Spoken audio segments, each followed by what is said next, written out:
আমি একবার বলে ফেলেছি, তাও একটা ঘটনার মধ্যে তোদের সঙ্গে শেয়ার করতে বড় ইচ্ছে করছে। প্রথমে একটা কথা বলি কি, র্যাগিং নিয়ে আমরা যা যা বললাম, র্যাগিং আমাদের সঙ্গে যেটা বলতে সবটাই মজার ছলে। একটা কথা ছিল যে গায়ে হাত দেওয়া যাবে না, যা হবে মেন্টাল। এখন কিন্তু সেটাও বন্ধ।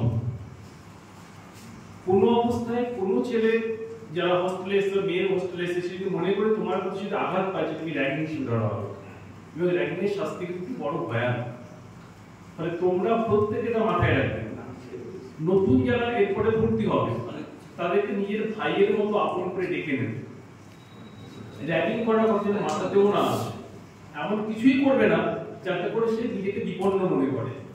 সেটা হলে যদি দেখো তোমাদের এখানে নাম্বার দেওয়া আছে, সব ব্যবস্থা করা আছে, এবং ফারুক স্যার হচ্ছে আমাদের অ্যাক্টিং কমিটি কনভেনার, ফলে তোমাদের কিন্তু মাথায় রাখতে হবে যে র্যাগিং একটা গুরুতর অপরাধ, সেটা কিছুই করা যাবে না। তো যাই আমি যে কথাটা বলছিলাম যে আমাদের সময় 2+1 সিস্টেম ছিল। মানে আমরা ফার্স্ট ইয়ারে ভর্তি হতাম, 2 বছর পরে গিয়ে পার্ট 1 পরীক্ষা দিতাম, তারপরের বছর গিয়ে পার্ট 2 পরীক্ষা দিতাম। ফলে প্রথম ফার্স্ট ইয়ারে যখন আমরা পড়তাম, আমাদের তখন পড়াশোনা কিছু নেই। মানে পড়াশোনার সঙ্গে আমাদের মোটামুটি সম্পর্কে শেষ হয়ে গেছে বলতে পারছি। তো সেই অবস্থায় কিন্তু হোস্টেলগুলোতে যখন আমরা ফার্স্ট ইয়ার, তখন তো কেউ পার্ট 2 দিচ্ছে, পার্ট 1 দিচ্ছে, কেউ এমএসসি মানে PG1 PG পরীক্ষা দিচ্ছে। তখন একটা অদ্ভুত ব্যাপার হতো যে যাদের পরীক্ষা, যাদের স্টাডি তাদের সিঙ্গেল রুম দেওয়া হতো। আমাদের ঘরগুলো তোদের মধ্যে তো বড় ঘর ছিল না, ছোট ঘর ছিল, সিঙ্গেল রুম দেওয়া হতো। কিন্তু সেটা করতে গিয়ে যাদের পরীক্ষা থাকতো না তাদেরকে 3 জন করে একটা ঘরে থাকতো। তো এমনই একটা সমস্যা ফার্স্ট ইয়ারের শেষ দিকে আমি, আমার একটা বন্ধু পুষ্পের আর আশরাফ বলে 3 জন একটা ঘরে থাকতো। 3 জনের নেচার একই রকম ছিল না। আমি যেমন তাড়াতাড়ি ঘুমাতাম, আশরাফ অনেক রাত জেগে ঘুমাতো, অনেক রাত অবধি পড়াশোনা করতো, পুষ্পের মাঝে মাঝে, আমি একটু সকালে উঠতাম, ওরা দেরি করে উঠতো। ফলে কোন রকম মিল নেই। আমার মনে আছে আমি যখন ঘুমাতে যেতাম 10টা সাড়ে 10টা, আমি চোখে গামছা বেঁধে শুয়ে পড়তাম, কারণ লাইট তো জ্বলতো, তাকে পড়তে দিতে হবে।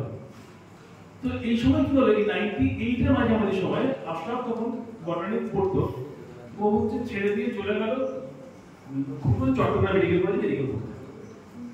ওই যে আশরাফের সাথে যোগাযোগটা আমাদের শেষ হয়ে গেল। আমি কিন্তু মাঝামাঝি মানে আমাদের ওই 3 মাস বা 2 মাস একসাথে থেকে নিজেদের মধ্যে আমার একটা বন্ডিং হয়ে উঠেছিল যে তারপর থেকে কিন্তু আমরা ওকে মিস করতাম যে আশরাফ কোথায় আছে। অনেকভাবে খোঁজ করতে চেষ্টা করতে পারিনি, কিন্তু জানতাম লাল গোলাতে পারে, মানে ও সেটা বলেছে। তারপরে যখন আমি এখানে চলে এলাম, তখন আমি আবার খুঁজতে শুরু করলাম যে আশরাফের কি করে খোঁজ পাওয়া যায়। তো লাল গোলা আমার যত বন্ধু বান্ধব আছে, আমাদের হোস্টেলে অনেক সিনিয়র দাদা, একটা আতিকুর রহমান বলে, জানিস দেখেছিস কিনা, আতিকুরকে দেখেছিস। আতিকুরদা শুধু আমাদের কল্যাণী ইউনিভার্সিটির গর্ব নয়, সারা দেশের গর্ব বানানোর জায়গা।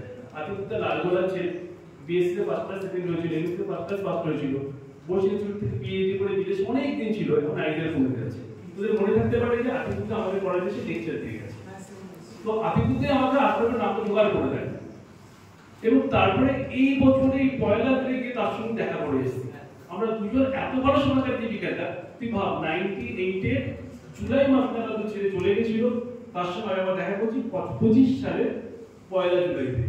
ও এবং আমাদের কারোর মধ্যে কিন্তু স্মৃতির কোনো মানে মলিন হয়নি, ওর পরিষ্কার মানে মনে আছে যে আমরা কিভাবে মজা করতাম, কিভাবে থাকতাম। আমার যেমন মনে আছে, ওরও একরকম মনে আছে। বন্ধুত্বটা এমনই, মানে প্রাণটা এমনই হওয়া উচিত। ডেফিনেটলি তোদের মধ্যে এমন হবে। আমি তাহলে আশরাফের কথা বললাম, আমাদের হোস্টেলে যত বন্ধুদের সঙ্গে মনে গেছে, সবার সঙ্গে কিন্তু আমাদের এই সম্পর্কটা এরকম ভাবেই আছে।